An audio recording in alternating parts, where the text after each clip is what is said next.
తమిళ ఉద్యోగాలు రావాలంటే ఎన్డీఏ కూటమి రావాలని మీరందరూ ఆకాంక్షించారు. నేను కూడా క్యాంపెయిన్ చేశాను.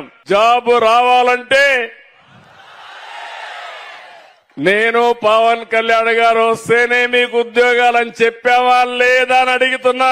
ఒకసారి చరిత్ర కూడా మీరు నెమరేసుకోవాల్సిన అవసరం ఉంది. నేను ఎప్పుడొచ్చినా గవర్నమెంట్ ఉద్యోగాలు ఇస్తాను, ప్రైవేట్ ఉద్యోగాలు వస్తాయి, కానీ వేరే వాళ్ళు వస్తే మాత్రం ఉండే ఉద్యోగాలు ఊడిపోతాయి. అందుకే మీరు చూస్తే పోలీస్ వ్యవస్థలో 99/2004లో 8,198 మందికి ఉద్యోగాలు ఇచ్చా సమైక్య ఆంధ్రప్రదేశ్ లో.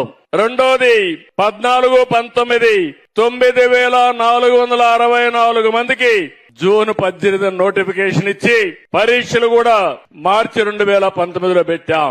ఇప్పుడు మళ్లీ ఒకసారి చూస్తే 6,014 ఉద్యోగాలు ఇచ్చాం.